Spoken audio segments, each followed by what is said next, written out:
बहू तुमको देख रहे, बहू तो रहा। कहो आईडी कार्ड, खड़ा हो जाओ। कहो आईडी कार्ड कहाँ है? तब बिना आईडी कार्ड का बाइक है। कहो आईडी कार्ड कहाँ है आपका? तो काहे लाए? रोज लाइए, नहीं तो नहीं आइए, दूसर कोचिंग पढ़िए। बढ़िया बढ़िया।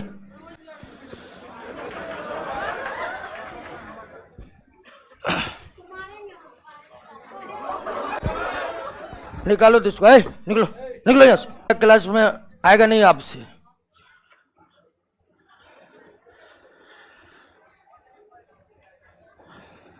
मारेंगे, बाप का राज चलता है उसका, जो मार लेगा किसी को।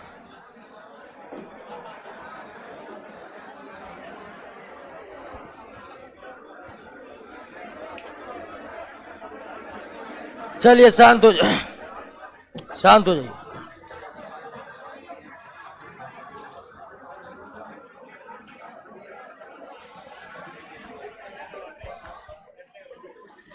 चलिए बैठ जाइए, बैठ जाइए, बैठ जाइए।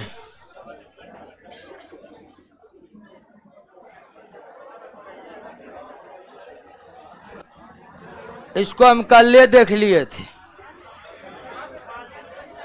ठीक है। आइएगा तो आराम से न पढ़िएगा।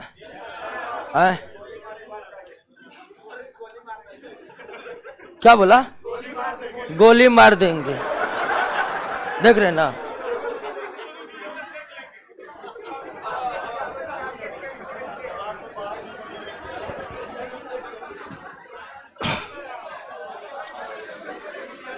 चलिए अब शांत हो जाइए, शांत हो जाइए, शांत हो जाइए।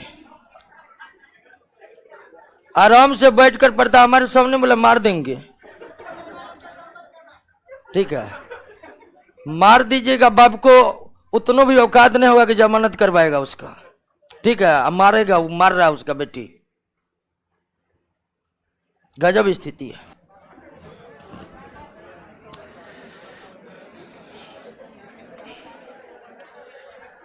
समाज का स्थिति बहुत खराब है। जिसका खानदान कोर्ट ने देखा है ना, वो केस करने का धमकी आगे जाता है। स्थिति ये है, आप समझिए, ठीक है ना। सब मार करने वाले को देखे है कोर्ट में, 2 दिन वकील को फीस देता है ना, तीसरे दिन आता है कि मेल कर लीजिए। यही स्थिति है। जो बहू तुरता है ना, 5 दिन उसको औकात नहीं है वकील का फीस देने का। हम बता रहे हैं आपको। गोली मार देंगे या मार देंगे, उसके बाद आप कहां जाइएगा? आए कानून इतना तो कमजोर नहीं है कि आप गोली मारकर घूमिएगा। है बताइए, ठीक है। दरोगा, वो सब दरोगा बनेगा।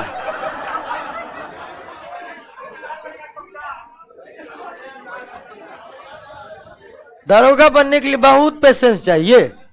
गोली मारने वाला, मार करने वाला दरोगा बनेगा? आप 1 दिन झगड़ा कर लीजिए, 2 दिन दिमाग टेंशन में रहेगा। 1 दिन झगड़ा करिए, 2 दिन। अभी आप लोगों की उम्र है 2 बात सहने का। सह लीजिए ना, पढ़ लीजिए ना।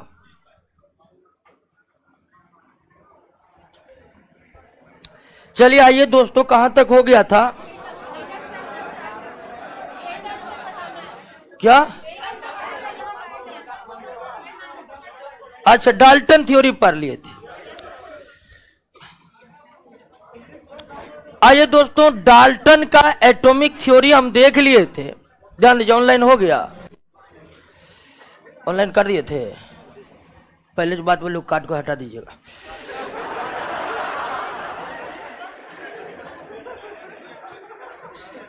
चलिए ध्यान दीजिए। अब डाल्टन्स एटॉमिक थ्योरी हम पढ़े थे, और उससे आगे की हम पढ़ेंगे। डाल्टन का जो एटॉमिक थ्योरी था, डाल्टन का एटॉमिक थ्योरी निश्चित रूप से आगे चलकर पूरी तरह से मान्य नहीं रहा। उनकी कुछ बातें गलत साबित हो गई। लेकिन डाल्टन के जो एटॉमिक थ्योरी थी, उनका 2 कारणों से बहुत ज्यादा महत्व है। और इतना महत्व है कि डाल्टन का एटॉमिक थ्योरी आप कह सकते हैं कि केमिस्ट्री में अमर है, उसको कोई हटा नहीं सकता है, कुछ बात गलतियां हो जाने के बाद भी। डाल्टन का एटॉमिक थ्योरी दो कारणों से काफी ज्यादा महत्वपूर्ण है। पहला कि डाल्टन का एटॉमिक थ्योरी जो है वह रासायनिक संयोग के जो नियम थे, 4 नियम पढ़े थे ना, लॉ ऑफ केमिकल कॉम्बिनेशन, जो भिन्न भिन्न वैज्ञानिकों ने समय समय पर बनाए थे, उन रासायनिक संयोग के नियम को सत्यापित करने का जो प्रयास है वो डाल्टन ने ही किया था। और डाल्टन ने एटॉमिक थ्योरी जब दिया तो उससे सभी रासायनिक संयोग के नियम सत्यापित हो गए। और चारों रासायनिक संयोग के नियम एक ही बात को इंगित करता है कि पदार्थ सूक्ष्मतम कण अर्थात परमाणुओं से बने हुए हैं। तो डाल्टन का एटॉमिक थ्योरी की सबसे बड़ी महत्व इस बात की है कि उनके सिद्धांतों से रासायनिक संयोग नियम सत्यापित हुए, और दूसरा कि परमाणु की पहली अवधारणा, पहला कॉन्सेप्ट या परमाणु का पहली बार जिक्र डाल्टन ने ही किया था।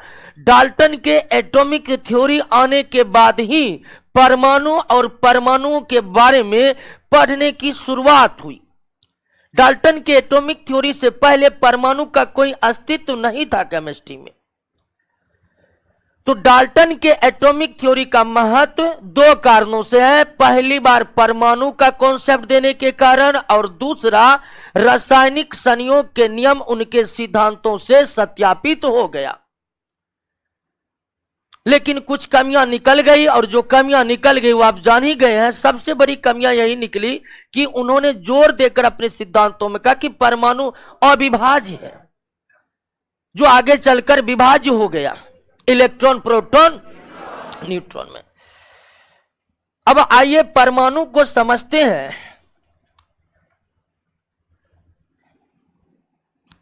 एटम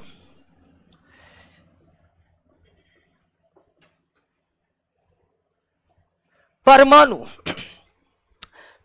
क्या है ये पहले ही आप समझ चुके हैं। पुनः एक बार समझिए कि पदार्थ के सूक्ष्मतम कण ही क्या है। पदार्थ के सूक्ष्मतम कण ही क्या है? परमाणु है, एटम है।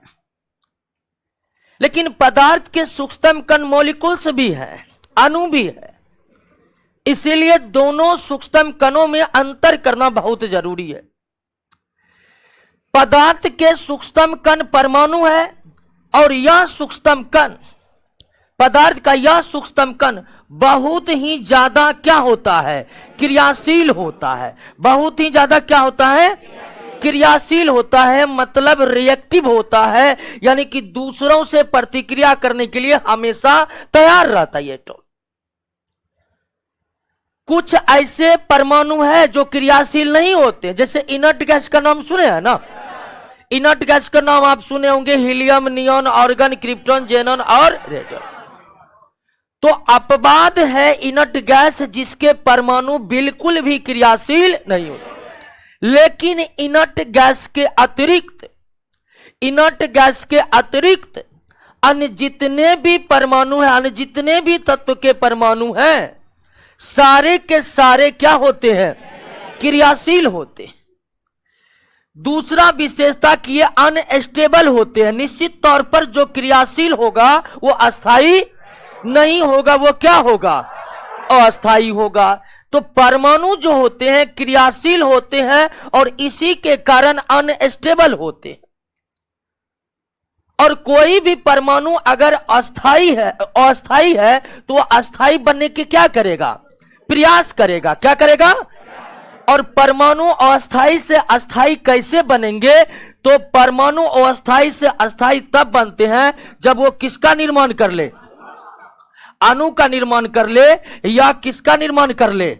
आयन का निर्माण कर ले। अणु का निर्माण कर ले या आयन का निर्माण कर ले।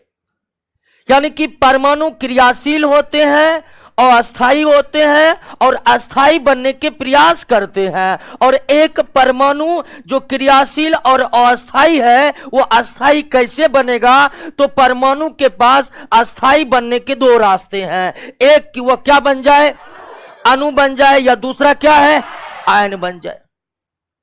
तो परमाणु अस्थाई होते हैं, वह किस रूप में अस्थाई हो सकते हैं? अणु या आयन के रूप में। परमाणु किस रूप में अस्थाई हो सकते हैं? अणु या आयन के रूप में। अणु और आयन का जिक्र हम आगे करेंगे। तीसरा कि यह अभिक्रिया में भाग लेते हैं, यह अभिक्रिया में भाग लेते हैं। कोई भी पदार्थ जो रासायनिक अभिक्रिया करते हैं, कोई भी पदार्थ जो रासायनिक अभिक्रिया करते हैं, चाहे वह पदार्थ तत्व हो, यौगिक हो, या और भी कोई पदार्थ हो, वास्तव में रासायनिक अभिक्रिया में उस पदार्थ के परमाणु ही भाग लेते, उस पदार्थ के परमाणु ही भाग लेते हैं। तो पदार्थ के सूक्ष्मतम कण परमाणु है जिनमें इतनी विशेषताएं होती है कि ये परमाणु बहुत ही ज्यादा क्रियाशील होते हैं, जिसके कारण अस्थायी अनस्टेबल होते हैं तथा ये अभिक्रियाओं में भाग लेते अब है कि ये परमाणु कैसे होते हैं? परमाणु कैसे होते हैं? तो परमाणु लगभग आपका गोलीय कण होता है। क्या होता है? गोलीय होता है। लगभग सभी के सभी परमाणु किस अवस्था में रहते हैं?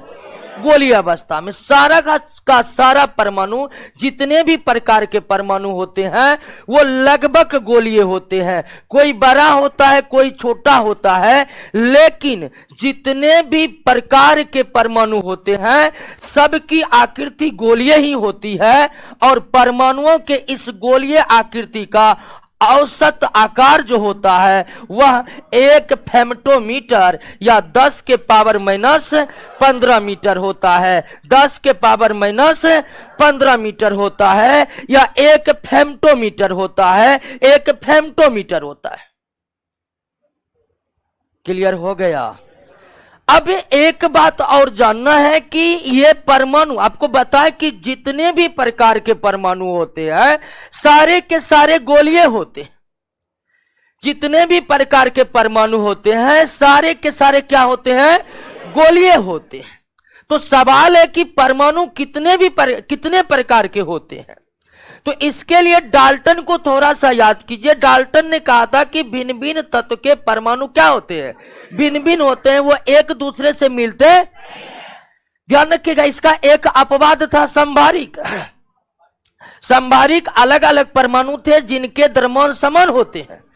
तो अगर संभारिक को हम अपवाद मान ले तो जितने भी प्रकृति में तत्व हैं सबके परमाणु एक दूसरे से क्या है?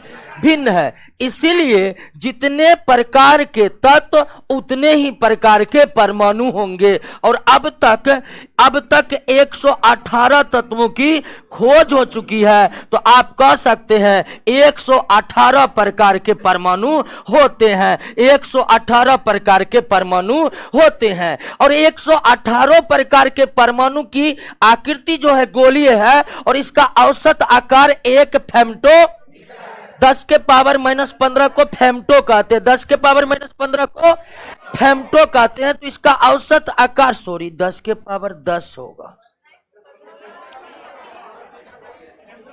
सही है? हाँ सही है। 10 के पावर माइनस 15 यानी कि 1 फेम्टोमीटर होता है। क्लियर हो गया? इतनी बात आप समझ गए परमाणुओं के बारे में। तो जितने प्रकार के तत्व उतने ही प्रकार के परमाणु। और ऐसा क्यों? ऐसा इसलिए कि एक तत्व के परमाणु दूसरे तत्व के परमाणु से बिल्कुल मेल नहीं खाते हैं। बस मेल एक ही चीज में खाते हैं कि सारे प्रकार के परमाणु क्या है? सारे प्रकार के परमाणु क्या है?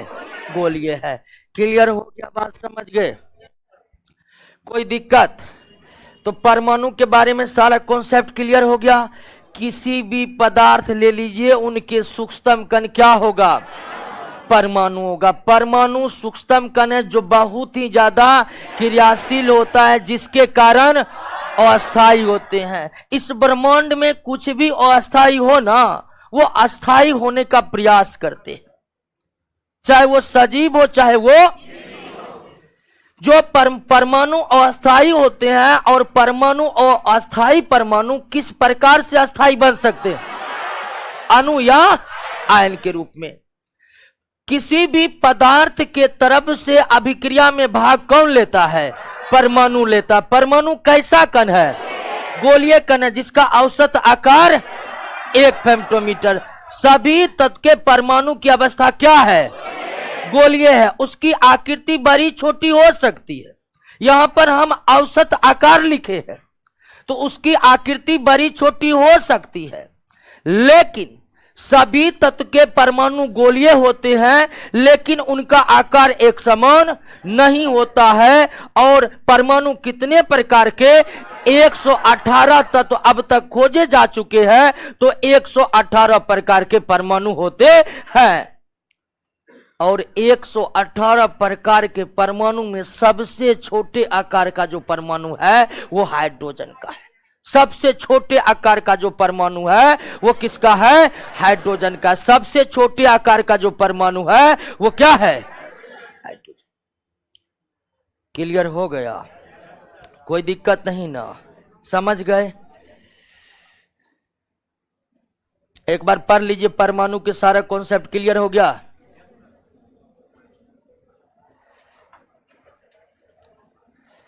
विक्रम कुमार 10 का पावर 10 होगा। हमको भी लग रहा है कि यहां पर 10, नाभिक का आकार 10 के पावर -15 होता है। ठीक है, ये औसत आकार जो है ना, ये 10 के पावर -10 ही होता है। ये आकार जो एटॉम के नाभिक का, न्यूक्लियस का होता है। सही कर लीजिए क्या?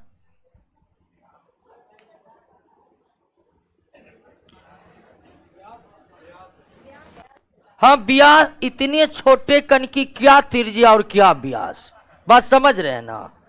ठीक है, तो इतने छोटे कण है परमाणु कि उनके हम व्यास और त्रिज्या में अंतर नहीं कर पाएंगे। तो आप 10 के पावर -10 कर लीजिएगा परमाणु के औसत आकार में। ठीक है, 10 के पावर -15 जो है ना, नाभिक का आकार होता है। परमाणु के नाभिक का, न्यूक्लियस का, जो हम अगले चैप्टर में पढ़ने वाले हैं। सही कर लीजिए, सही कर लीजिए। 10 के पावर -10 ही होगा परमाणु का औसत आकार।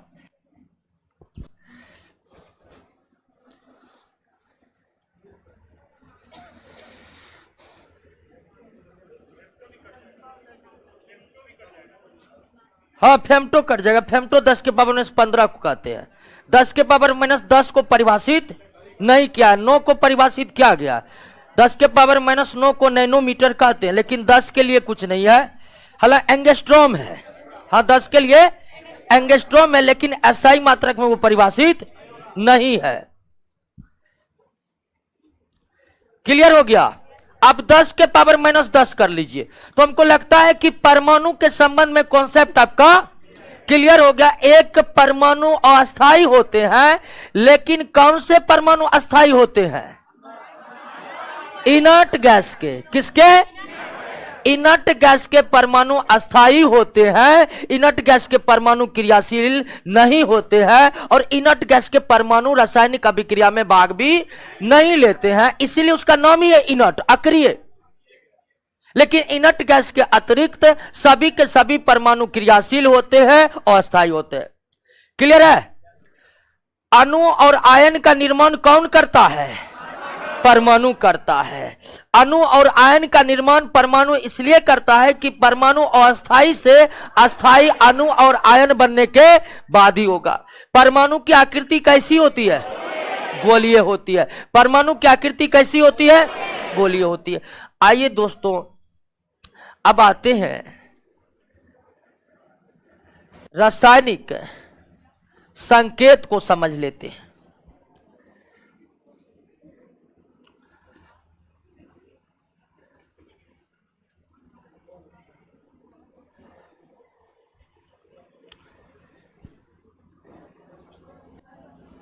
रासायनिक संकेत सिंबल,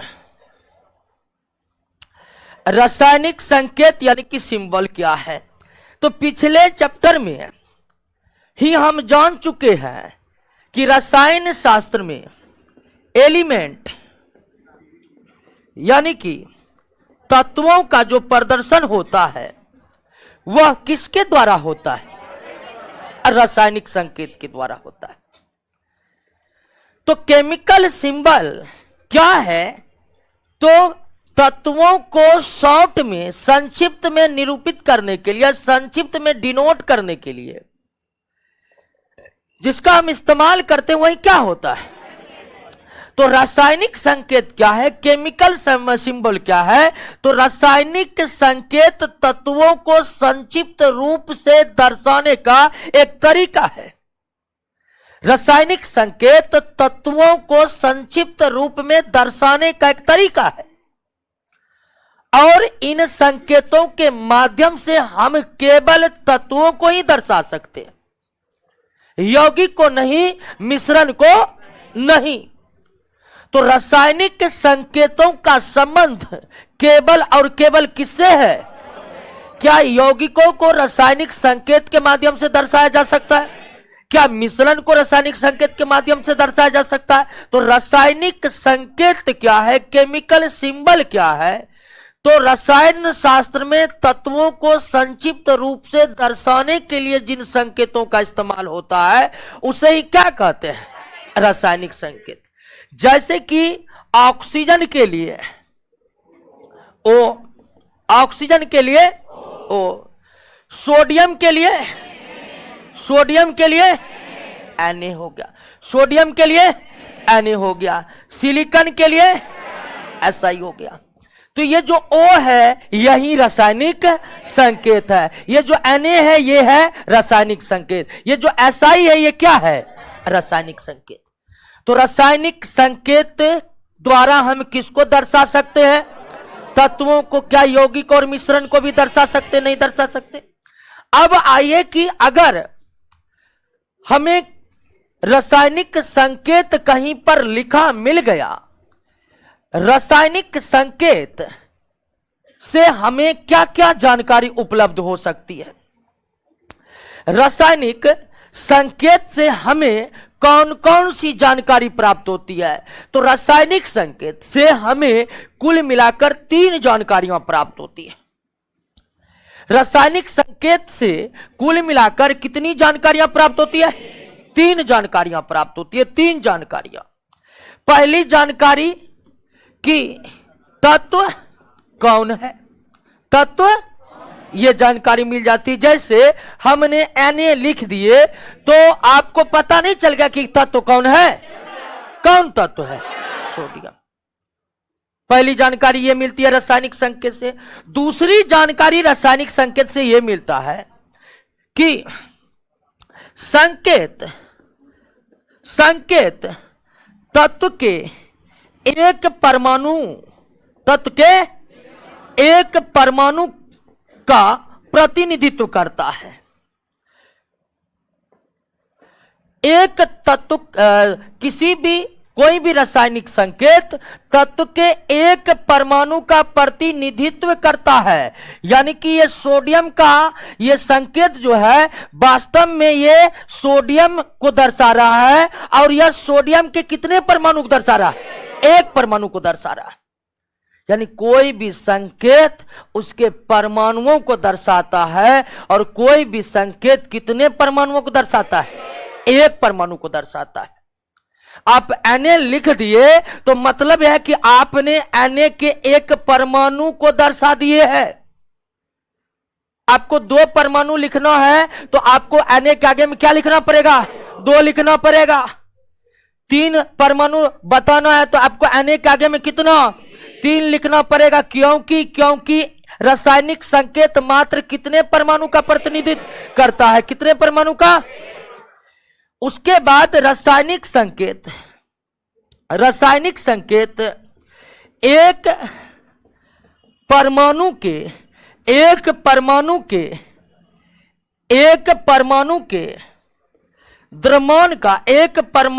द्रव्यमान का एक परमाणु के द्रव्यमान का प्रतिनिधित्व करता है, प्रतिनिधित्व करता है। एक परमाणु के द्रव्यमान का क्या करता है? प्रतिनिधित्व करता है। एक परमाणु के द्रव्यमान का प्रतिनिधित्व करता है। रासायनिक संकेत जो Na लिखा हुआ है, तो आपको पूछेगा कि Na का द्रव्यमान कितना है, तो आप सोडियम के एक ही परमाणु के द्रव्यमान को बताइएगा। कोई भी रासायनिक संकेत एक ही परमाणु के द्रव्यमान का प्रतिनिधित्व करता है। जैसे आपको पूछ देगा कि बताइए O का द्रव्यमान कितना है, तो आप कहिएगा 16 mu है। ठीक है, ये ऑक्सीजन है और ऑक्सीजन के एक परमाणु का वजन कितना होता है? 16। तो एक तत्व का कोई भी रासायनिक संकेत 3 बातों का प्रतिनिधित्व करता है। पहला, एक तत्व का वो प्रतिनिधित्व कर रहा है, तत्व के एक परमाणु का वो प्रतिनिधित्व कर रहा है, और एक परमाणु के द्रव्यमान का प्रतिनिधित्व कर रहा है। तो रासायनिक संकेत से हमें कुल मिलाकर कितनी जानकारियां मिल सकती है? 3 जानकारियां। पहला कि तत्व कौन है, तत्व के परमाणु और तत्व के परमाणु द्रव्यमान। क्लियर हो गया? बात समझ गए? कोई दिक्कत नहीं। ध्यान दीजिएगा, रासायनिक संकेत किसी एक खास तत्व का ही प्रतिनिधित्व करता है। कोई भी रासायनिक संकेत एक से अधिक तत्वों का प्रतिनिधित्व नहीं कर सकता है। रसायन शास्त्र में 118 तत्व, 118 तत्व के लिए अलग अलग रासायनिक संकेत हैं। किसी भी 2 तत्व के रासायनिक संकेत आपस में एक नहीं हो सकते हैं किसी भी स्थिति में। तो रासायनिक संकेत किसी एक खास तत्व को इंगित करता है। रासायनिक संकेत किसी एक खास तत्व के एक परमाणु को इंगित करता है। रासायनिक संकेत किसी खास तत्व के एक परमाणु के द्रव्यमान को इंगित करता है, एक परमाणु के द्रव्यमान को इंगित करता है। क्लियर है ना? आपसे पूछ देगा कि बताइए कि Na का द्रव्यमान कितना है, तो आप सिर्फ बताइएगा 23। लेकिन आपसे पूछ देगा 2Na का द्रव्यमान कितना होता है? 46। क्लियर हो गया? बात समझ गए? कोई दिक्कत नहीं ना? अब आइए समझते हैं कि रासायनिक संकेत कैसे तय होते हैं, या रासायनिक संकेत कैसे तय होते हैं। रासायनिक संकेत लिखने के क्या तरीके हैं?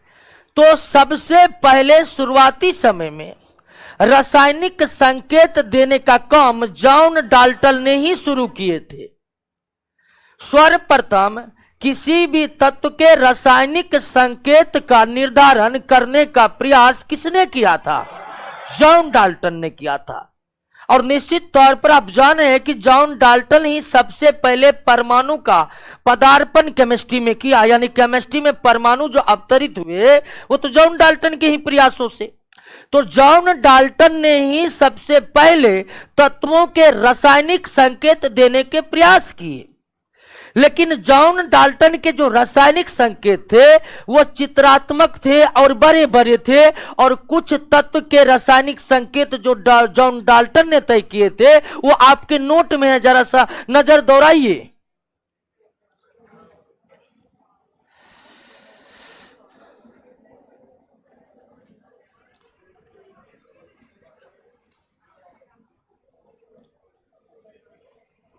देख रहे हैं संकेत?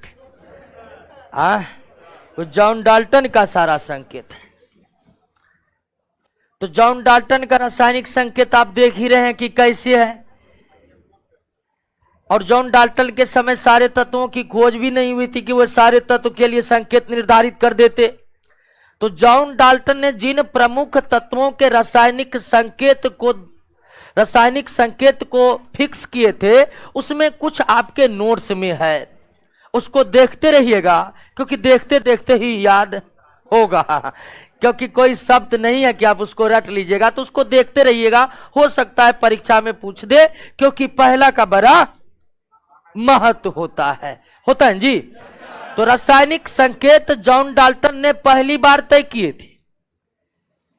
लेकिन जॉन डाल्टन के रासायनिक संकेत को आप देख रहे हैं ना, इन रासायनिक संकेत को व्यापक रूप से इस्तेमाल करना संभव नहीं है, न ही लंबे समय तक याद रखना संभव है। तो जॉन डाल्टन ने तो रासायनिक संकेत देने की परंपरा की शुरुआत तो कर दी, लेकिन वो जिस तरह से रासायनिक संकेत तय किए वो रासायनिक संकेत चित्रात्मक थे और बहुत ज्यादा कठिन थे, जिन्हें ज्यादा इस्तेमाल करने में भी असुविधा थी और लंबे समय तक याद रखने में भी असुविधा थी। इसीलिए आगे चलकर जॉन डाल्टन के रासायनिक संकेत का जो सिद्धांत था वह अमान्य हो गया, ज्यादा चल नहीं पाया। जॉन डाल्टन के रासायनिक संकेत अमान्य जब हो गया, उसके बाद रासायनिक संकेत देने की आधुनिक शुरुआत बर्जीलियस के द्वारा हुआ। बर्जीलियस का आप नाम सुने होंगे, कैटेलिस्ट का नाम सुने, कैटेलिस्ट के खोजकर्ता बर्जीलियस माने जाते हैं। लाइटिंग कंडक्टर का नाम सुने ना, लाइटिंग कंडक्टर जो बड़े बड़े भवनों पर लगाए जाते हैं, जिसको हिंदी में तारित चालक कहते हैं। नहीं, उसका खोज तो बेंजामिन फ्रैंकलिन ने किया था, बर्जीलियस। तो बर्जीलियस का एक सिद्धांत है वाइटल फोर्स थ्योरी, जीवन शक्ति का सिद्धांत। तो बर्जीलियस भी जाने माने वैज्ञानिक है।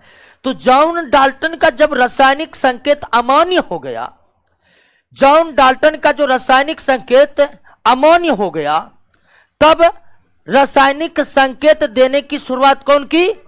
बर्जीलियस। और बर्जीलियस के योगदान से ही आधुनिक रासायनिक संकेतों का विकास हो गया। आज जिन रासायनिक संकेतों का हम इस्तेमाल करते हैं वो किनके प्रयासों से हुआ है? बर्जीलियस के प्रयासों से हुआ है। तो रासायनिक संकेत देने की शुरुआत सबसे पहले डाल्टन ने किया था, लेकिन वो अमान्य हो गया। आधुनिक रासायनिक संकेत देने का जो तरीका है ये किनके द्वारा दिया गया? बर्जीलियस के दिया गया। यानी कि बर्जीलियस ही आधुनिक रासायनिक संकेत परंपरा लिखने की शुरुआत की। आधुनिक रासायनिक संकेत के विकास में सबसे ज्यादा योगदान बर्जीलियस का है। और आधुनिक रासायनिक संकेत कैसे लिखे जाते हैं? तो आधुनिक रासायनिक संकेत 3 तरह से लिखे जाते हैं, जिसको केमिस्ट्री की सबसे बड़ी संस्था आईपीएक, नाम सुने हैं ना, वो मान्यता प्रदान करती है। क्लियर हो गया? अब रासायनिक संकेत 3 तरह से कैसे लिखे जाते हैं इसको समझिए आप। एक हाइड्रोजन, कार्बन और फास्फोरस का संकेत नहीं समझ में आ रहा है, नहीं समझ में आ रहा है, इसीलिए तो अमान्य हो गया। कार्बन जो है ना, कार्बन पूरा ब्लैक होता है। फास्फोरस पी तो प्लेटिनम वाला है, हाइड्रोजन वाला है। तो यही अब इसमें समझ आने वाली बात है। फास्फोरस को देख लिए, यही है फास्फोरस, ठीक है।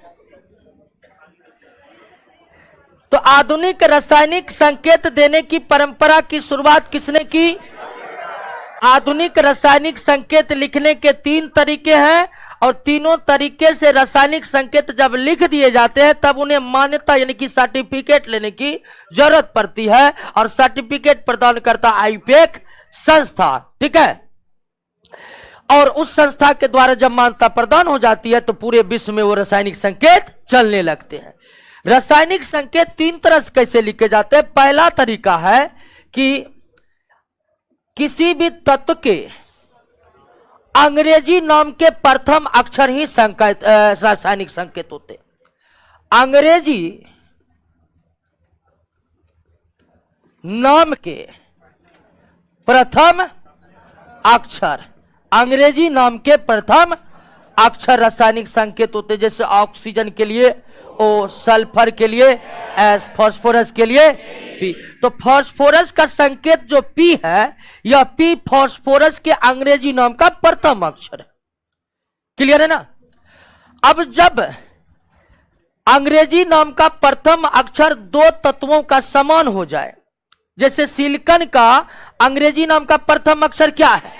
एस है, और सल्फर का भी एस है। तो अब सल्फर का पहले से तय हो गया क्या? एस। इसलिए अब सिलिकॉन का अंग्रेजी का प्रथम नाम का अक्षर एस तय नहीं हो सकता है। तो जब एक तत्व के अंग्रेजी नाम किसी दो तत्व के अंग्रेजी नाम का प्रथम अक्षर समान हो जाते हैं तो हम अंग्रेजी नाम के प्रथम अक्षर वाले के बाद भी एक अक्षर रासायनिक संकेत में शामिल करते हैं। जैसे कि सिलिकॉन का क्या होता है, बोरन का बी तय हो गया, इसीलिए ब्रोमीन का बी आर, क्योंकि बोरन का बी पहले से तय हो गया, इसीलिए ब्रोमीन का रासायनिक संकेत क्या हो गया। तो जब अंग्रेजी नाम दो तत्वों के प्रथम, अंग्रेजी नाम का प्रथम अक्षर दो तत्वों के समान हो जाते हैं, तब हम क्या करते हैं कि जो तत्व का पहले तय हो गया, तो बाद में जो तत्व आए उसमें अंग्रेजी नाम का प्रथम अक्षर के बाद का कोई अक्षर हम ले लेते हैं। अब देखिए सिलिकॉन में आई सेकेंड अक्षर का, ब्रोमीन का आर सेकेंड अक्षर का है, लेकिन ऐसा नहीं कि जब दो शब्द रहे तो सेकेंड ही लेना है, कोई भी पीछे वाला ले सकते हैं जिसको आईपीएक्स संस्था मान्यता प्रदान करे। क्लियर है ना। जैसे रेडॉन, रेडॉन का रासायनिक संकेत क्या होता है, क्या, आरे। आरे रेडियम का होता है आर डी। तो इसमें जो है आर डी, डी दूसरा अक्षर है, रेडॉन का आर एन होता है, सॉरी आर एन होता है, सॉरी आर एन होता है। तो रेडॉन का क्या है, आर एन। तो एन देख रहे लास्ट अक्षर है कि नहीं है। तो जिस रासायनिक संकेत में दो शब्द होते हैं तो उसमें दूसरा शब्द जरूरी नहीं कि दूसरा ही हो, आगे उसके नाम का कोई भी अक्षर दूसरा शब्द बनाया जा सकता है जिसको आईपीएक्स संस्था तय करे। यह पूरी तरह से संस्था पर डिपेंड है कि वह कौन सा शब्द ले। क्लियर है ना। इसके लिए कोई नियम कानून नहीं बने हुए हैं कि आप आर के जगह ए लीजिए, आप आर के बाद सीधे एन ले लिया गया है। तो इसके लिए यानी कि दूसरे शब्द के लिए कोई नियम नहीं बना है कि आप रासायनिक संकेत का दूसरा शब्द में नाम का दूसरा लेंगे कि तीसरा लेंगे, चौथा लेंगे। आईपीएक्स संस्था जो उचित समझा वो तय कर दिया। क्लियर हो गया। कुछ रासायनिक संकेत लैटिन नाम से बने हैं, कुछ रासायनिक संकेत किससे बने हैं, लैटिन नाम से बने हैं। जैसे पोटेशियम का क्या होता है, के, ये के जो है कैलियम शब्द से आया है। पोटेशियम का लैटिन नाम कालियम है और कालियम का पहला अक्षर क्या है, के है। तो वर्तमान में जो आधुनिक रासायनिक संकेतों का विकास हुआ है, यह आधुनिक रासायनिक संकेत लिखने के तीन आधार है। अंग्रेजी नाम का पहला अक्षर रासायनिक संकेत हो सकता है। अंग्रेजी नाम का पहला अक्षर दो तत्वों का समान है तो उसके रासायनिक संकेत में दो अक्षर ले लेंगे। और कुछ ऐसे तत्व हैं जिनके लैटिन नाम पहले से ज्ञात थे, उनके लैटिन नाम के प्रथम अक्षर को ही रासायनिक संकेत मान लिया गया है। क्लियर हो गया। जैसे फेरम का, लोहा का लैटिन नाम फेरम है तो उसका रासायनिक संकेत एफ ही है। क्लियर हो गया, समझ गए। तो आधुनिक रासायनिक संकेत लिखने की शुरुआत किसके द्वारा किया गया, टंगस्टन का डब्ल्यू होता है, बिल्कुल टंगस्टन का क्या होता है, डब्ल्यू होता है। तो आधुनिक रासायनिक संकेत लिखने की शुरुआत किसके द्वारा, सर्वप्रथम रासायनिक संकेत। रासायनिक संकेत कुल कितने चीजों का प्रतिनिधित्व करता है, तीन। किसी एक खास तत्व का, किसी उस खास तत्व के एक परमाणु का और उस खास तत्व के एक परमाणु के द्रव्यमान। क्लियर हो गया। परमाणु समझ गए, रासायनिक संकेत समझ गए। आइए अब अणु पर।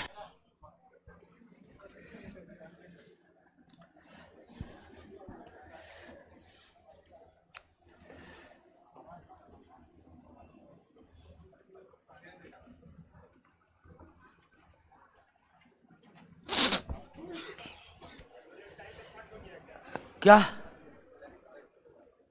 क्या हुआ, कौन चीज स्टार्ट कर रहे थे। आइए मॉलिक्यूल्स पर आइए, ध्यान बनाए हुए है ना। परमाणु क्लियर, अणु। आइए अणु पर।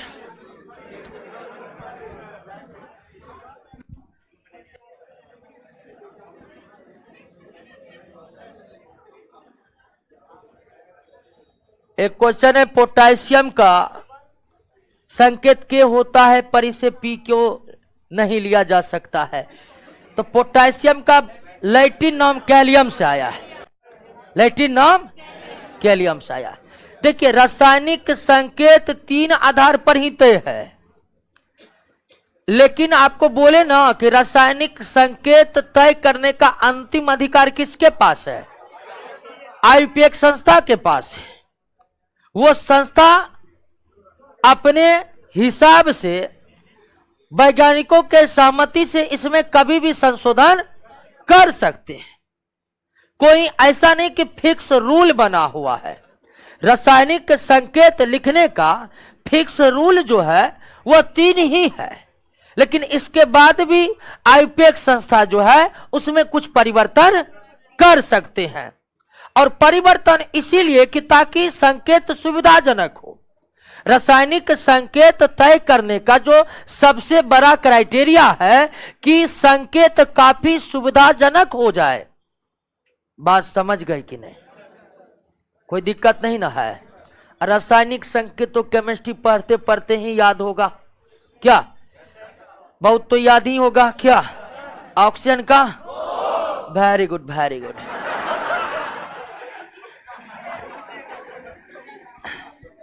तो रासायनिक संकेत याद नहीं है तो कोई दिक्कत नहीं है, आप याद करिएगा, नहीं तो केमिस्ट्री पढ़ते पढ़ते याद हो जाएगा, बहुत का याद हो जाएगा। ठीक है ना?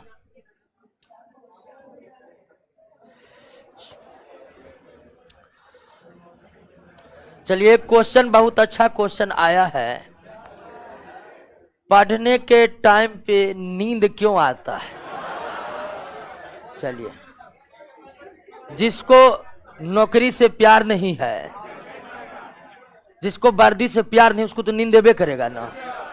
हाँ, लक्ष्य तय हो और जुनून क्लियर है तो नींद कैसे आ जाएगा? केमिस्ट्री पढ़ने में कभी कभी हो जाता है, टेंशन नहीं।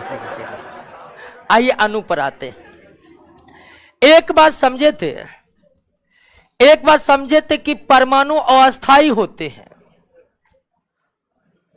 और अस्थायी परमाणु कैसे होते हैं? या तो वो अणु बन जाए या तो अणु क्या है? तो इससे पहले हम पढ़ चुके हैं कि परमाणु रासायनिक अभिक्रिया में भाग लेते हैं।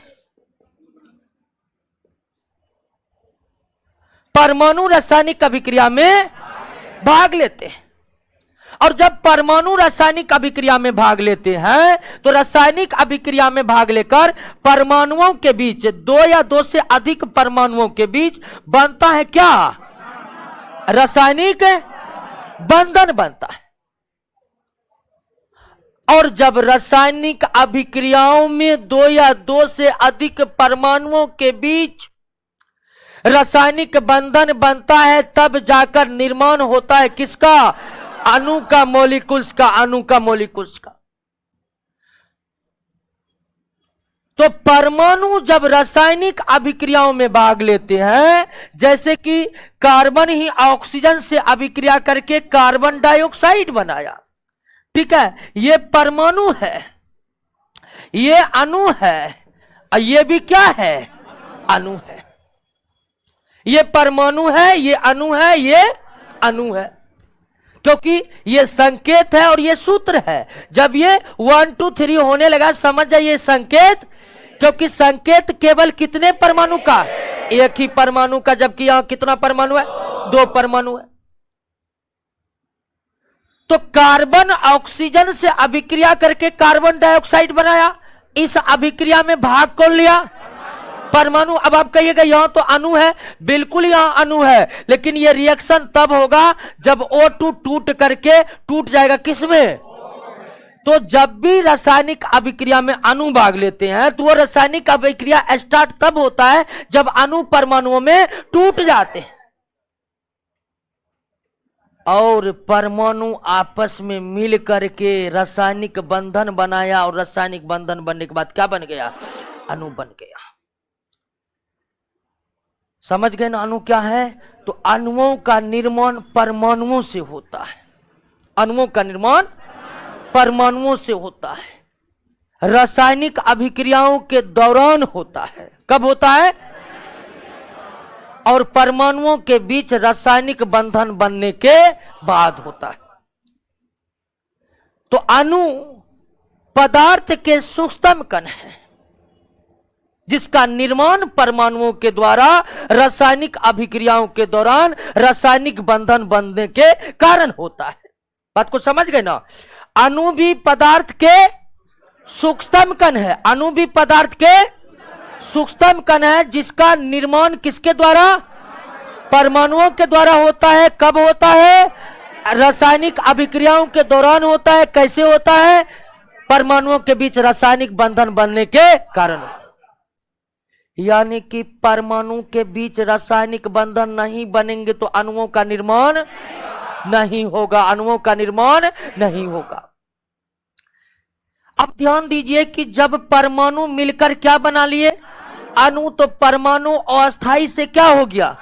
अस्थाई। तो अणु परमाणुओं से मिलकर बने होते हैं और जब परमाणु अणु बन जाते हैं तो वो अस्थाई हो जाते हैं। यानी अणु के रूप में परमाणु अस्थाई है तो इसीलिए अणु भी क्या हो जाते हैं? अस्थाई हो जाते हैं। अब देखिए कि यही अणु कुल 3 परमाणुओं से मिलकर बना है, 2 ऑक्सीजन 1। अब जब रासायनिक अभिक्रिया में भाग लेकर कार्बन और ऑक्सीजन अणु के रूप में निर्मित हो गए हैं तो यह अस्थाई हो गया है। तो जब अणु के परमाणु ही अस्थाई हो गए हैं, जब अणु के परमाणु ही अस्थाई हो गए हैं तो निश्चित ही अणु भी क्या हो जाएंगे?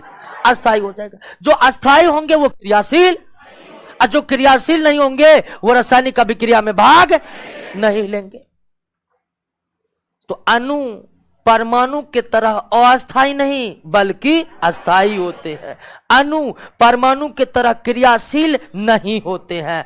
अणु परमाणु के तरह क्रियाशील नहीं होते हैं। अणु परमाणु के तरह रासायनिक अभिक्रियाओं में भाग नहीं लेते हैं। क्लियर हो गया? बात समझ गए कि नहीं समझ गए? अणु यानी कि मॉलिक्यूल्स, अणुओं का निर्माण परमाणुओं से होता है। अणुओं का निर्माण परमाणुओं से रासायनिक अभिक्रियाओं के दौरान होता है। अणु का निर्माण परमाणुओं से रासायनिक अभिक्रिया के दौरान उनके बीच रासायनिक बंधन बनने के कारण होता है। अणु परमाणु के तरह क्रियाशील नहीं होते हैं बल्कि अक्रियाशील होते हैं। कुछ अणु में क्रियाशीलता होती है लेकिन उतने नहीं जितने परमाणु में होती है। अणु जो है परमाणु की तरह अस्थाई नहीं होते हैं बल्कि अस्थाई होते हैं। अणु क्या होते हैं? अस्थाई होते हैं। अणु रासायनिक अभिक्रिया में भाग नहीं लेते। तो अणु भी सूक्ष्मतम कण ही है, बस अंतर है कि वो एक या एक से 2 या 2 से अधिक परमाणुओं से मिलकर बना हुआ है। वो क्रियाशील नहीं है, वो अस्थाई है, वो रासायनिक अभिक्रियाओं में भाग नहीं लेता। क्लियर हो गया? बात समझ गए? और ये जो अणु शब्द है इसका जिक्र सबसे पहले एवोगाड्रो ने किया था। किसने किया था? एवोगाड्रो। अणु का जिक्र सबसे पहले किस वैज्ञानिक ने किया था? एवोगाड्रो ने किया था। किसने किया था? एवोगाड्रो ने किया था। एवोगाड्रो का नाम सुने होंगे, गैस के नियम में उसका नाम आता है। जब हम लॉ ऑफ गैस पढ़ेंगे तो उसमें एक लॉ एवोगाड्रो का है। वहीं एवोगाड्रो पहली बार मॉलिक्यूल शब्द का जिक्र किए थे, पहली बार मॉलिक्यूल शब्द का जिक्र किए थे। अब ध्यान दीजिए कि जिस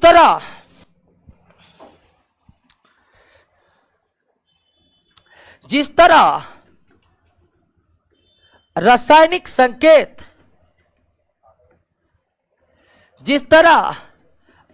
रासायनिक संकेत किसका प्रतिनिधित्व कर रहा था? परमाणु का प्रतिनिधित्व कर रहा था। जिस तरह रासायनिक संकेत किसका प्रतिनिधित्व कर रहा था? परमाणु का प्रतिनिधित्व कर रहा था। उसी तरह रासायनिक सूत्र जो है किसका प्रतिनिधित्व कर रहा है? किसका? यौगिक का, अणु का प्रतिनिधित्व करता है। किसका प्रतिनिधित्व करता है? अणु का प्रतिनिधित्व करता है। ठीक है? या फिर परमाणु किसका प्रतिनिधित्व करता है? तत्व का। और अणु किसका प्रतिनिधित्व करता है? यौगिक का। तो केमिस्ट्री में रासायनिक संकेत वास्तव में तत्व के परमाणु के प्रतिनिधित्व करते हैं और केमिस्ट्री में रासायनिक सूत्र यौगिक के अणुओं का प्रतिनिधित्व करते हैं। यानी कि अणुओं को दिखाने के लिए आपके पास क्या है? ठीक उसी तरह जिस तरह परमाणुओं को दिखाने के लिए आपके पास रासायनिक संकेत थे। क्लियर हो गया ना? तो जितने भी रासायनिक सूत्र होते हैं वास्तव में वो रासायनिक सूत्र एक अणुओं का प्रतिनिधित्व करता है। जैसे कि कार्बन डाइऑक्साइड CO, ये CO2 एक अणु का प्रतिनिधित्व कर रहे हैं। किसके? तो कार्बन डाइऑक्साइड के। इसको 2 बनाना है तो आगे में क्या लगाना पड़ेगा? 2। बात समझ गए ना? अब आइए कि अणु जो होते हैं, अणु जो होते हैं, मॉलिक्यूल्स जो होते हैं 2 प्रकार के हो सकते हैं। कितने प्रकार के? 2 प्रकार के। एक तत्व के अणु और दूसरा यौगिक के अणु।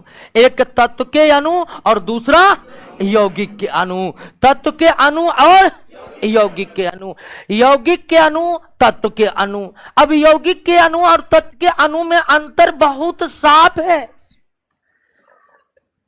अगर अणु में केवल एक ही प्रकार के परमाणु हो तो वो तत्व के अणु है।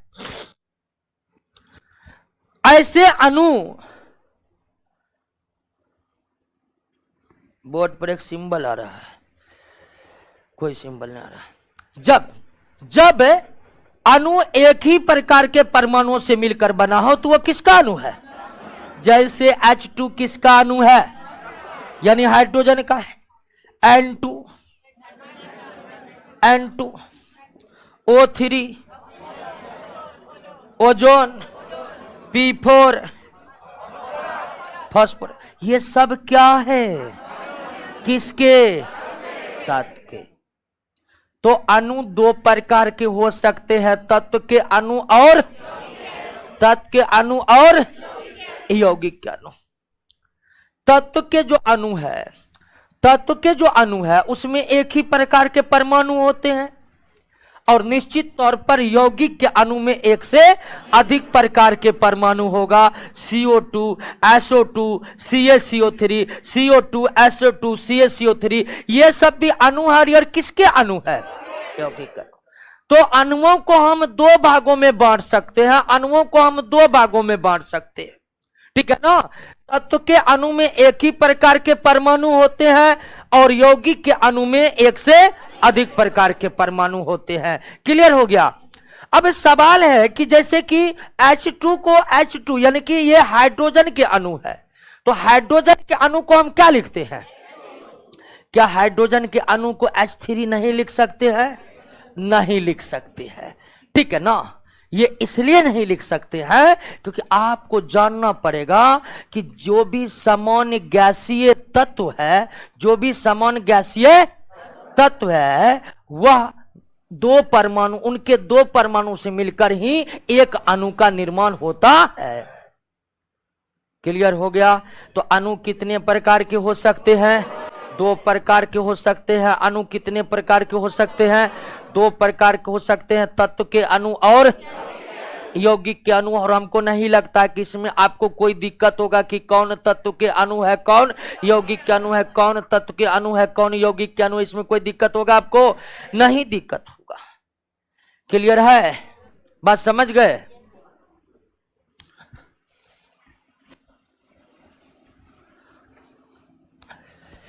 आइए अगला चीज समझते हैं।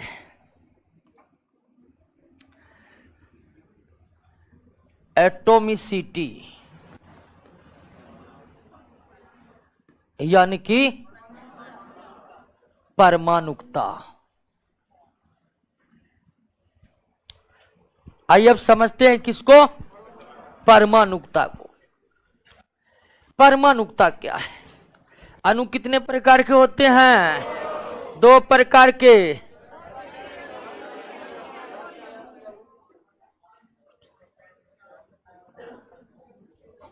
चलिए, परमाणुकता क्या है? एटोमिसिटी क्या है? परमाणुकता क्या है? अणुओं का निर्माण किससे होता है? परमाणु से।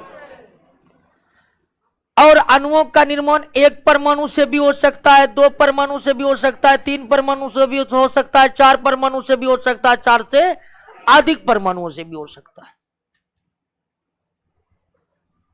तो कोई भी अणु जितनी संख्या में परमाणुओं से निर्मित होता है वही उसकी परमाणुकता कहलाती है, वही उसकी एटॉमिसिटी कहलाती है। बात को समझे कि नहीं समझे? परमाणुकता क्या है? तो एक अणु जितने परमाणुओं से मिलकर बने होते हैं, एक अणु जितने परमाणुओं से मिलकर बने होते हैं, उसी संख्या को हम क्या कहते हैं? परमाणुकता कहते हैं। क्लियर हो गया? परमाणुकता समझ गए? अणुओं में उपस्थित परमाणुओं की संख्या ही अणु की परमाणुकता कहलाती है। अणुओं में उपस्थित परमाणुओं की संख्या ही अणु की परमाणुकता कहलाती है। और परमाणुकता के आधार पर अणु कितने प्रकार के होता है? तो पहला है मोनो एटॉमिक, एक परमाणुक। जब किसी अणु का निर्माण केवल कितने परमाणु से हो? एक परमाणु से, तो ये क्या कहलाएगा? एक परमाणु कहलाएगा। जब एक अणु का निर्माण एक ही परमाणु से हो तो उसे क्या कहते हैं? एक परमाणु कहते हैं। अब एक परमाणु में कौन कौन आते हैं? तो जितने भी इनर्ट गैस है, जितने भी इनर्ट गैस है, helium, neon, argon, krypton, xenon और radon. Helium, neon, argon, krypton, xenon और ये सभी क्या है? इसके अलावे धातु जो मेटल होते, मेटल एक परमाणु होते नहीं है, लेकिन रसायन शास्त्र के विद्वानों ने धातु को भी किस श्रेणी में रखा है? एक परमाणु। जैसे सोडियम धातु है, लोहा धातु है, एल्युमिनियम धातु है, कॉपर धातु है, चांदी धातु है, ये सभी धातु को भी क्या माना गया है? एक परमाणु को माना गया है। तो ऐसे अणु जो केवल एक ही परमाणुओं से मिलकर बने हो, ऐसे अणु जो केवल एक ही परमाणुओं से मिलकर बने हो, उसे हम मोनो एटॉमिक कहते हैं, उसे हम एक परमाणु कहते हैं। और ध्यान रखिए, एक बात को यहां पर कंफ्यूजन होगा कि आप तो ये पढ़ चुके हैं कि परमाणु जब रासायनिक अभिक्रिया में भाग लेंगे और आपस में रासायनिक बंधन बनाएंगे तब क्या बनेगा? अणु बनेगा। लेकिन ये सब क्या खेल हो रहा है? एक ही परमाणु अणु कैसे बन जाएगा? तो थोड़ा सा ध्यान दीजिए कि जो एक परमाणु होते हैं उनके अणु परमाणु में कोई डिफरेंस, जैसे हीलियम का यही अणु है, यही परमाणु है, सोडियम का यही अणु है, यही परमाणु है। एक परमाणु का अणु और परमाणु में कोई डिफरेंस होता ही नहीं है। अणुओं के दुनिया में ये एक अपवाद के रूप में आपके सामने खड़ा है। क्लियर है कि नहीं? कोई दिक्कत नहीं ना? तो आप परिभाषा जो पढ़े हैं कि परमाणु रासायनिक अभिक्रियाओं में भाग लेकर जब आपस में रासायनिक बंधन बनाते हैं तब जाकर अणुओं का निर्माण होता है, वो परिभाषा यहां लागू न होता है। क्या करिएगा? बाहु चीज बाहु जगह लागू मानना पड़ता है। समझ गए ना? कार्बन की भी परमाणुकता कितनी होती है? एक होती है। क्लियर हो गया? एक परमाणु समझ गए? एक परमाणु का अणु और परमाणु में कोई अंतर, एक परमाणु में जो अणु है वही उसका परमाणु भी है, परमाणु जो है वही उसका अणु है। क्लियर हो गया? कोई दिक्कत नहीं? अब हमको बताने का जरूरत नहीं है डायटोमिक। डायटोमिक अब ये बताने का जरूरी है, जितने भी समान गैसीय तत्व होते हैं, समान गैसीय तत्व समझ रहे हैं ना? जो एक ही प्रकार के परमाणुओं से, जैसे H2, N2, O2,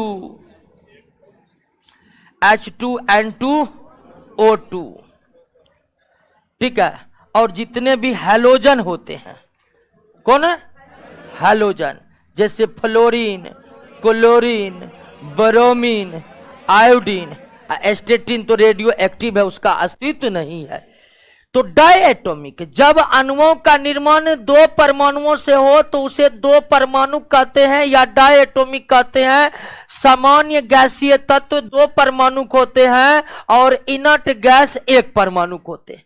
सामान्य गैसीय तत्व कितने परमाणु होते हैं? दो परमाणु होते हैं। और दो परमाणु में आपका कौन आते हैं? Halogen, fluorine, chlorine, bromine, iodine को क्या कहते हैं? हेलोजन कहते हैं। हेलोजन क्या होते हैं? डायएटॉमिक होते हैं। सामान्य गैसीय तत्व क्या होते हैं? डायएटॉमिक। क्लियर हो गया? तो ये सभी तत्व के अणु है जो क्या है? डायएटॉमिक है। यौगिक के भी अणु डायएटॉमिक हो सकते हैं, जैसे कार्बन मोनोक्साइड। कार्बन मोनोक्साइड क्या है? डायएटॉमिक है। क्लियर हो गया? उसके बाद ट्राइएटॉमिक, टेट्राएटॉमिक, पॉलीएटॉमिक। आप पर ये तो इसको समझ रहे हैं कि नहीं समझ रहे हैं? और हमको नहीं लगता कि आप नहीं समझ रहे होंगे। जैसे ट्राइएटॉमिक क्या, तो तीन परमाणुओं से बने अणु को क्या कहेंगे? ट्राइएटॉमिक। चार परमाणुओं से बने अणु को क्या कहेंगे? टेट्राएटॉमिक। चार से अधिक परमाणुओं से बने अणु को क्या कहेंगे? पॉलीएटॉमिक। अब पर ये एक बार देखिए, समझ रहे हैं कि नहीं समझ रहे?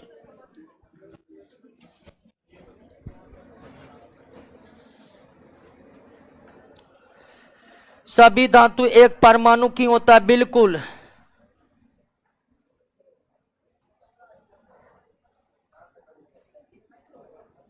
अणु का भार किसी एनी परमाणु के भार के बराबर हो सकता है, बिल्कुल हो सकता है। नहीं प्रबाज,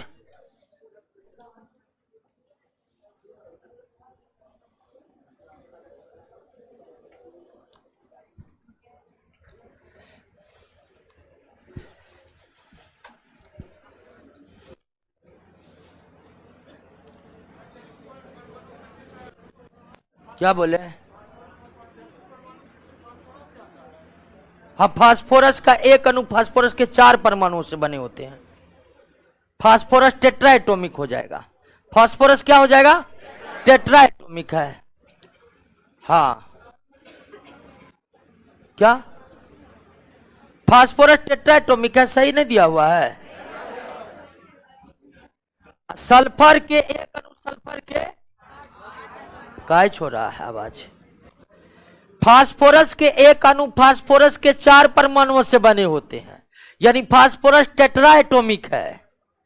और सल्फर के एक अणु सल्फर के 8 परमाणुओं से बने होते हैं, यानी सल्फर पॉलीएटॉमिक है। या सल्फर को ऑक्टाएटॉमिक भी आप कह सकते हैं, ठीक है। लेकिन सामान्य तौर पर 4 से अधिक परमाणुओं से निर्मित अणु को पॉलीएटॉमिक कह देते हैं। क्लियर हो? बात समझ में आ गया? तो अणु क्लियर हो गया, परमाणु क्लियर हो गया। थोड़ा सा अंतर देख लेते हैं। एटॉम आप समझ गए, और मॉलिक्यूल्स भी आप समझ गए।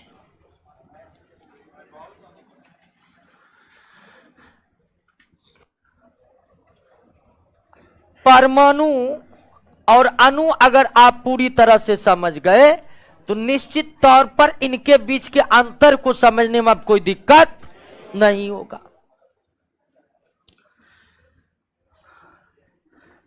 पहला कि परमाणु भी आपका क्या है? सूक्ष्मतम कण है। और अणु भी आपका क्या है? सूक्ष्मतम कण है। लेकिन इसकी विशेषता है कि यह आपका क्या है? क्रियाशील है। लेकिन यह अक्रियाशील है। अक्रियाशील है। कुछ कुछ अणु थोड़ा बहुत क्रियाशील हो सकते हैं। यह आपका अस्थायी होते हैं, जबकि अणु के रूप में यह क्या हो जाता है? अस्थायी हो जाता है। यह अभिक्रिया में भाग नहीं लेता है। हाँ सॉरी, लेता है। अभिक्रिया में भाग लेता है। लेकिन यह अभिक्रिया में भाग नहीं लेता है, अभिक्रिया में भाग नहीं लेता है। तो देख रहे हैं क्या अंतर है। उसके बाद अगला अंतर क्या है? अगला अंतर यह है कि आपका एटॉम कैसा कण था? गोलीय कण था। कैसा कण था? गोलीय। लेकिन मॉलिक्यूल्स में भिन्न भिन्न मॉलिक्यूल्स की आकृति क्या होती है? अलग अलग होती है। जैसे कार्बन डाइऑक्साइड में कार्बन डाइऑक्साइड की आकृति एक रेखिक होती है, सल्फर डाइऑक्साइड की जो आकृति होती है वह कोणीय होती है। सल्फर डाइऑक्साइड की आकृति क्या होती है? कोणीय होती है। तो परमाणु लगभग सभी तत्व के गोलीय ही होते हैं, लेकिन भिन्न भिन्न अणु की आकृति क्या होती है? भिन्न भिन्न होती है। किसी अणु की आकृति एक रेखिक होती है, किसी का कोणीय होता है, किसी का समचतुष्फलकीय होता है, किसी का पिरामिडीय होता है। तो भिन्न भिन्न अणु की आकृति भिन्न भिन्न होती है, लेकिन परमाणुओं की तो एक ही आकृति की वे क्या है? गोल। और भी कई अंतर है और हमको नहीं लगता अंतर में कोई दिक्कत होगा। अणु और परमाणु के अंतर की जो बात की गई है उसको आप देखिए।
आईपीएक्स संस्थान नहीं होता है जी, संस्थान का नाम है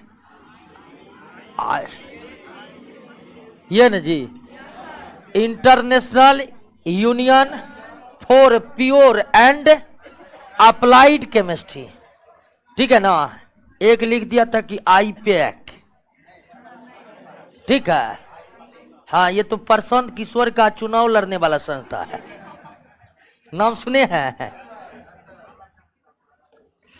तो ये संस्था का नाम है आईयूपीएसी, जिसको आईयूपीएक पढ़ देते शॉर्ट में, international Union for Pure and Applied Chemistry.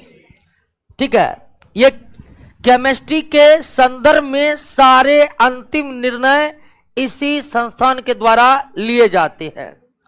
ठीक है ना, तो आईपीएक संस्थान नहीं है। ओके दोस्तों, हमको लगता है अणु और परमाणु में कोई अंतर जो है आप समझ गए ना।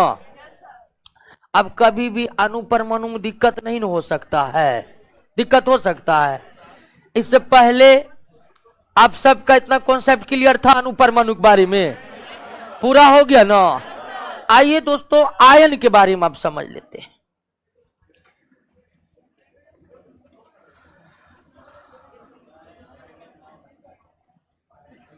आयन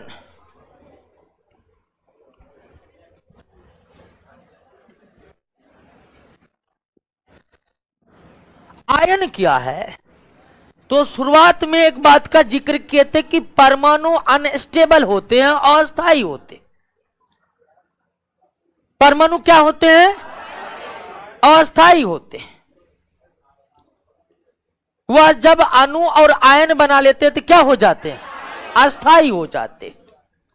अब यह आयन क्या है? आयन को समझने के लिए थोड़ा सा चीज आपको एक्स्ट्रा समझना पड़ेगा, जिसका जिक्र इस चैप्टर में हुआ ही नहीं है, अगले चैप्टर में होने वाला है। और केमिस्ट्री का तीसरा और चौथा चैप्टर आ गया है, ठीक है। हाँ, तीसरा और चौथा चैप्टर ऑनलाइन वालों को भी लोड कर दीजिएगा। तो आयन में कुछ एक्स्ट्रा चीज ही समझना होगा, जिसका जिक्र इस चैप्टर में हुआ नहीं है, तीसरे नंबर चैप्टर में हम करने वाले हैं। और जिक्र यह हुआ है कि आपको थोड़ा समझना पड़ेगा कि एटॉम जो है वह इलेक्ट्रॉन, प्रोटॉन और न्यूट्रॉन के बने होते। और इतनी समझने में आपको कोई दिक्कत होगी नहीं। परमाणु जो है इलेक्ट्रॉन, प्रोटॉन और न्यूट्रॉन के बने होते। ये परमाणु के मौलिक कण है, एटॉम के फंडामेंटल पार्टिकल है। अब ध्यान दीजिए कि किसी भी एटॉम में इलेक्ट्रॉन के बराबर क्या होते हैं? प्रोटॉन। इलेक्ट्रॉन ऋण आवेशित कण है, प्रोटॉन धन आवेशित कण है। इलेक्ट्रॉन ऋण आवेशित कण है, प्रोटॉन। और किसी भी तत्व के परमाणु में इलेक्ट्रॉन प्रोटॉन की संख्या बराबर होती है, अर्थात किसी भी परमाणु में धन आवेश और ऋण आवेश की मात्रा बराबर होती है। इसीलिए परमाणु न्यूट्रल होते हैं, यानी क्या होते हैं? उदासीन होते हैं।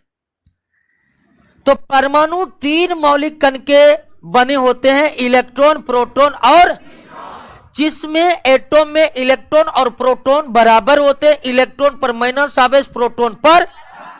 तो एटॉम में, परमाणु में इलेक्ट्रॉन प्रोटॉन के क्या होते हैं? बराबर होते हैं। इलेक्ट्रॉन प्रोटॉन के क्या होते हैं? बराबर होते हैं। यानी कि धन आवेश ऋण आवेश के क्या होते हैं? बराबर होते हैं, जिसके कारण परमाणु क्या होते हैं? उदासीन होते हैं। उदासीन। क्लियर हो गया? लेकिन परमाणु के जो मौलिक कण है इलेक्ट्रॉन, यह परमाणु से बाहर निकल सकते हैं। अब बाहर से कोई इलेक्ट्रॉन परमाणु के भीतर आ सकते। परमाणु में जो इलेक्ट्रॉन है, प्रोटॉन न्यूट्रॉन नहीं, सिर्फ कौन? इलेक्ट्रॉन। ये बाहर भी निकल सकते हैं और बाहरी कोई इलेक्ट्रॉन परमाणु के भीतर भी प्रवेश कर सकते हैं। यह विशेषता परमाणु में पाई जाती है कि उसका इलेक्ट्रॉन बाहर निकल सकता है और इलेक्ट्रॉन बाहर का किसी परमाणु के भीतर भी आ सकता है। और परमाणु की अवस्था देखिए कि इलेक्ट्रॉन प्रोटॉन क्या होता है? बराबर होता है। अब जब मान लीजिए कि कोई परमाणु इलेक्ट्रॉन का, कोई परमाणु इलेक्ट्रॉन का क्या कर दे? त्याग कर दे। तो मान लीजिए कि X परमाणु है, तो इसमें इलेक्ट्रॉन प्रोटॉन के क्या है? बराबर होते हैं। लेकिन ये X परमाणु मान लीजिए कि इलेक्ट्रॉन का क्या कर दिया? त्याग कर दिया। तो इलेक्ट्रॉन का त्याग करेगा तो प्रोटॉन की संख्या क्या हो जाएगा? अधिक हो जाएगा। यानी कि ऋण आवेश के तुलना में धन आवेश क्या हो जाएगा? ज्यादा हो जाएगा। तो जब कोई परमाणु इलेक्ट्रॉन का त्याग करता है ना, तो उस परमाणु पर क्या आ जाता है? धन आवेश। धन आवेश आ जाता है। जब कोई परमाणु इलेक्ट्रॉन का त्याग करता है तो उस परमाणु में इलेक्ट्रॉन से ज्यादा क्या हो जाता है? यानी ऋण आवेश से ज्यादा क्या हो जाता है? जिसके कारण परमाणु पर कौन आवेश आ जाता है? धन आवेश आ जाता है। ठीक इसके उलट अगर परमाणु इलेक्ट्रॉन को ग्रहण करेगा, तो इलेक्ट्रॉन को ग्रहण करेगा तो इलेक्ट्रॉन की संख्या प्रोटॉन से ज्यादा हो जाएगी, ऋण आवेश की मात्रा धन आवेश से ज्यादा हो जाएगी। ऐसी स्थिति में परमाणु पर क्या हो जाएगा? माइनस आवेश। अर्थात जब कोई परमाणु इलेक्ट्रॉन का त्याग करता है या इलेक्ट्रॉन का ग्रहण करता है तो उस परमाणु पर आवेश उत्पन्न हो जाते हैं। और आवेशित परमाणु को ही आयन कहा जाता है। आयन क्या है? तो आवेशित परमाणु, चार्ज एटॉम ही आयन कहलाते हैं। आवेशित परमाणु ही। काहे छोड़ रहा है जी? साउंड कुछ चेक नहीं कर रहे हो? क्या हुआ?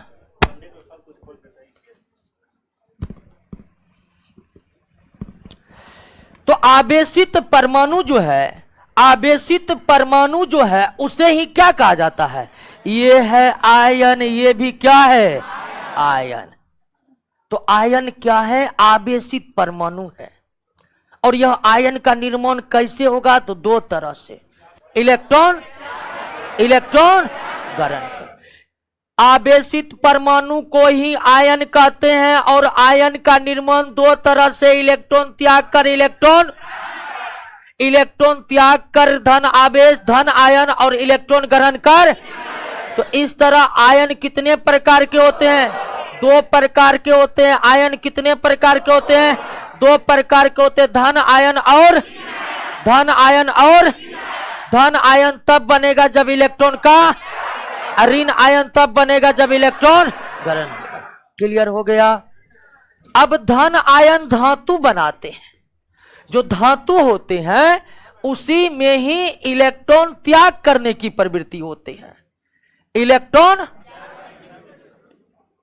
त्याग करने की प्रवृत्ति होते हैं।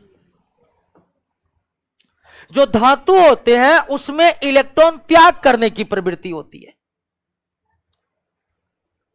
सभी में इलेक्ट्रॉन त्याग करने की प्रवृत्ति, इलेक्ट्रॉन त्याग करने की प्रवृत्ति मेटल में होते हैं। जो मेटल होते हैं वो एक इलेक्ट्रॉन त्याग करके,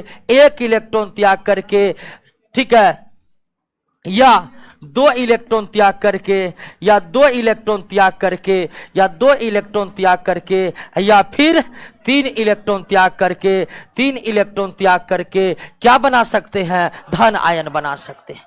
तो इलेक्ट्रॉन त्यागने की प्रवृत्ति किसमें होती है? धन आयन कौन बना सकता है? और कोई भी धातु इलेक्ट्रॉन जो त्याग करेगा तो तीन से अधिक इलेक्ट्रॉन का त्याग नहीं हो सकता है। या तो एक इलेक्ट्रॉन का त्याग होगा, या दो इलेक्ट्रॉन का त्याग होगा, या तीन इलेक्ट्रॉन का त्याग होगा। उसके बाद जो अधातु होते हैं उसमें इलेक्ट्रॉन ग्रहण करने की प्रवृत्ति होती है। ग्रहण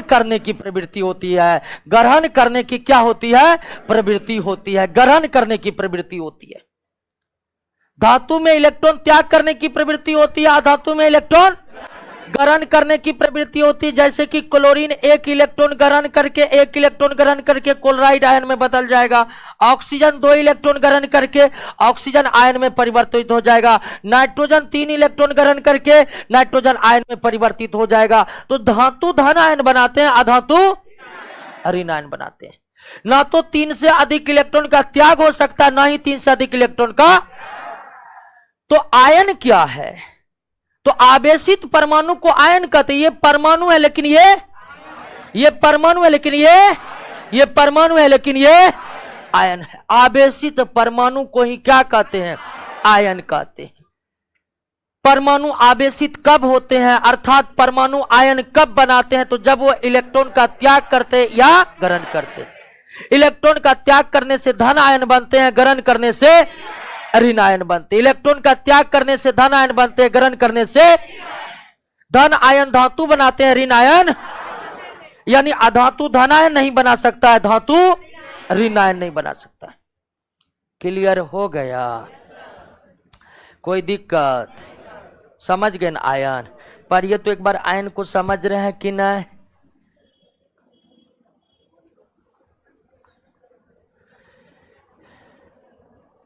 एक क्वेश्चन है, बाउंड को कैसे दर्शाते हैं? अभी तो बाउंड पढ़बो न किए हैं, बाउंड पढ़ेंगे तब दर्शाएंगे उसको।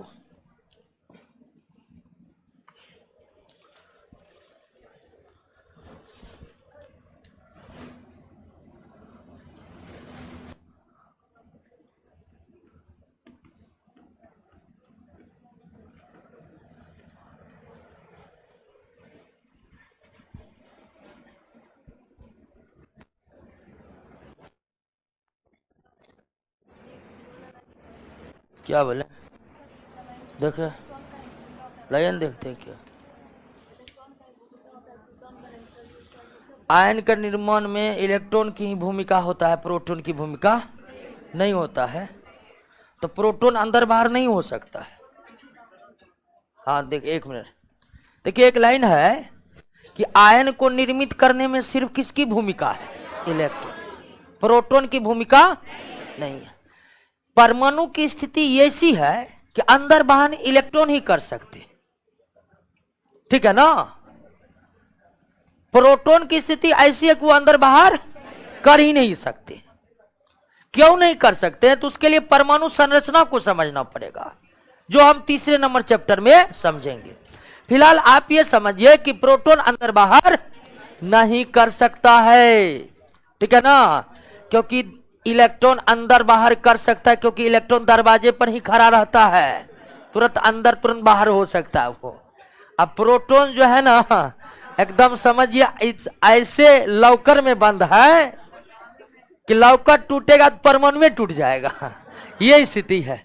फिलहाल हम जिक्र करेंगे इसकी। आइए अब समझते हैं किसको? वायलेंसी संयोजकता। देखिए, संयोजकता की चर्चा हम विस्तार से अगले चैप्टर में करेंगे, लेकिन यहां पर भी कुछ संयोजकता की जरूरी है। वायलेंसी क्या है?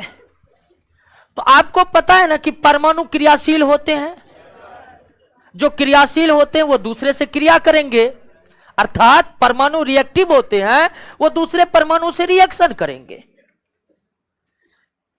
और सभी परमाणु क्रियाशील होते हैं, लेकिन एक समान तरीके से नहीं। हम जान चुके हैं कि परमाणु रिएक्टिव होते हैं, लेकिन सभी परमाणु की रिएक्टिविटी एक समान नहीं होती है। तो फिर यह तो समझना जरूरी है कि कौन परमाणु ज्यादा रिएक्टिव है, कौन कम है, यानी कि कौन परमाणु ज्यादा क्रियाशील है, कौन कम है, यह तो जानना पड़ेगा ही पड़ेगा। और यही जानने के लिए जो चीज चाहिए उसे क्या कहते हैं? संयोजकता। वायलेंसी किसी भी परमाणु का यह बतलाएगा आपको कि यह परमाणु किस तरह से अन्य परमाणु के साथ रिएक्शन करेंगे। तो वायलेंसी का संबंध परमाणु के क्रियाशीलता से है, परमाणु के रिएक्टिविटी से है। वायलेंसी से हमें यह जानकारी प्राप्त होगी कि कौन से परमाणु कितने ज्यादा रिएक्टिव है या नहीं है। और शुरुआत में परमाणु की वायलेंसी को हाइड्रोजन के सापेक्ष व्यक्त किया जाता था। जब इलेक्ट्रॉन प्रोटॉन सबकी आविष्कार नहीं हुआ था, लेकिन उससे पहले तो परमाणु का आविष्कार जॉन डाल्टन ने कर दिए थे ना। लेकिन इलेक्ट्रॉन प्रोटॉन न्यूट्रॉन का तो बहुत बाद में हुआ। तो जब इलेक्ट्रॉन प्रोटॉन न्यूट्रॉन सबका खोज नहीं हुआ था, तो तब परमाणु की वायलेंसी हाइड्रोजन के सापेक्ष व्यक्त की जाती थी, और वैज्ञानिकों ने मान लिया था कि हाइड्रोजन की वायलेंसी 1 है, और इसी के सापेक्ष अन्य सभी परमाणु की वायलेंसी को व्यक्त किया जाता था। वायलेंसी क्या है समझ गए ना? परमाणु के क्रियाशीलता का तुलना जिस चीज से हो सकता वो क्या है? वायलेंसी है। एक परमाणु किसी अन्य परमाणु के साथ किस प्रकार व्यवहार करेंगे यह पता किससे चलेगा? संयोजकता से चलेगा। शुरुआत में संयोजकता को किसके सापेक्ष व्यक्त किया जाता था? हाइड्रोजन का। और मान लिया गया था कि हाइड्रोजन का जो संयोजकता है वो कितना होगा? 1 होगा। लेकिन बाद के समय में जब इलेक्ट्रॉन का खोज हुआ, तब संयोजकता किससे तय होने लगा? इलेक्ट्रॉन से तय होने लगा। लेकिन शुरुआत में वायलेंसी को किसके आधार पर तय किया गया था? हाइड्रोजन के आधार पर तय किया गया था। किसके आधार पर तय किया गया था? हाइड्रोजन के आधार पर तय किया गया था। लेकिन वर्तमान समय में वायलेंसी जो तय होती है वह इलेक्ट्रॉन के आधार पर तय होती है, और उसमें भी एक वायलेंस इलेक्ट्रॉन होते हैं, संयोजी इलेक्ट्रॉन होते हैं, उस पर तय होते हैं। तो वायलेंसी को हम पूरा डिटेल में पढ़ेंगे जब वायलेंस इलेक्ट्रॉन पर जाएंगे, और इसका जिक्र हम तीसरे नंबर चैप्टर में करेंगे। लेकिन यहां पर भी थोड़ी सी वायलेंसी को जानना बहुत जरूरी है। और यहां पर आप सिर्फ वायलेंसी के बारे में इतना जानिए कि वायलेंसी परमाणु की क्रियाशीलता को इंगित करता है कि कौन परमाणु कितने क्रियाशील है, और वह परमाणु किसी अन्य परमाणु के साथ किस प्रकार का व्यवहार करेंगे। क्लियर है ना? अब वायलेंसी जो है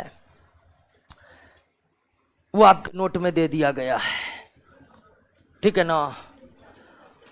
और सारा वायलेंसी अगले क्लास में हमको जितना भी बैलेंसी नोट में दिया, बहुत छोड़ रहा है, ठीक है ना, चेक करना इसको।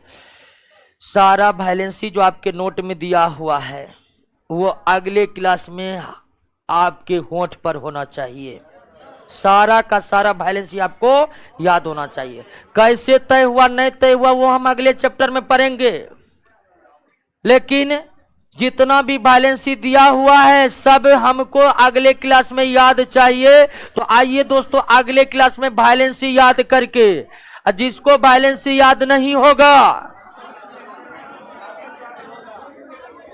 समझ जाइए उसको रात को नींद नहीं होगा, ठीक है। इसीलिए आज रात तबे नींद में सोइएगा जब बैलेंसी आपको याद हो जाए, ठीक है ना।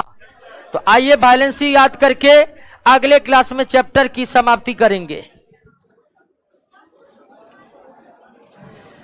तीसरा और चौथा चैप्टर आ गया है। एक मिनट सुन नहीं रहे हैं आप, यहां आइए हम सुन लेते हैं। क्या नहीं सुन रहे, नहीं सुन रहे, आप यहां आइए ना, सुन लेते हैं।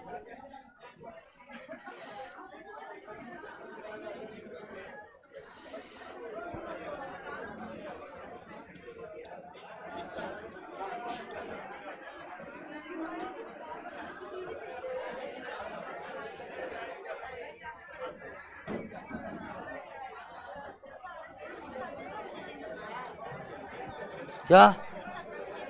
हाँ, कुछ तत्व के बैलेंसी एक से अधिक होता है। आयरन का बैलेंसी 2 भी होता है, 3 भी होता है, सोना का 1 भी होता है, 3 भी होता है, सल्फर का 2 भी होता है, 4 भी होता है और 6 भी होता है। कुछ तत्व की बैलेंसी 1 से अधिक होती है। 3 और 4 का पीडीएफ डलवा रहे हैं तुरंत।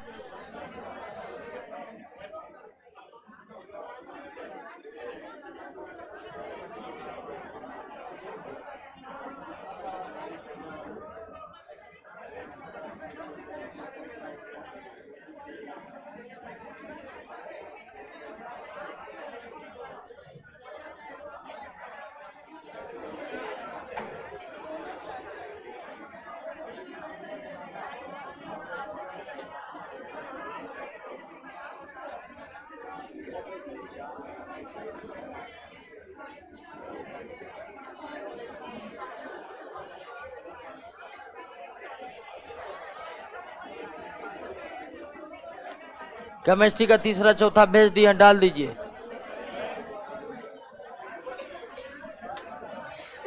चलिए, श्रवण कुमार,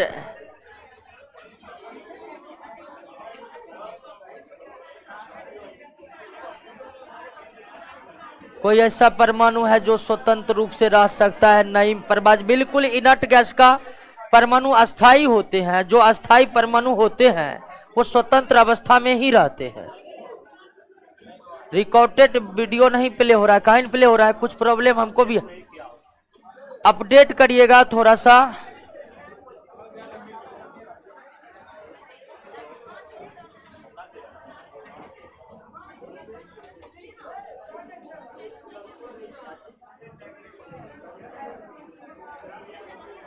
बायोलॉजी का एक भी क्वेश्चन नहीं बना पाए। आराम से दोस्तों।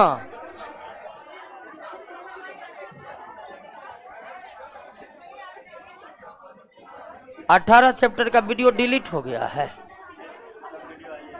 वीडियो आइए है, ऐप में कुछ तकनीकी सुधार हुआ था, इसके लिए कुछ गड़बड़ियां आई थी जिसको तो अब दूर कर लिया गया है। अपडेट कर लीजिएगा।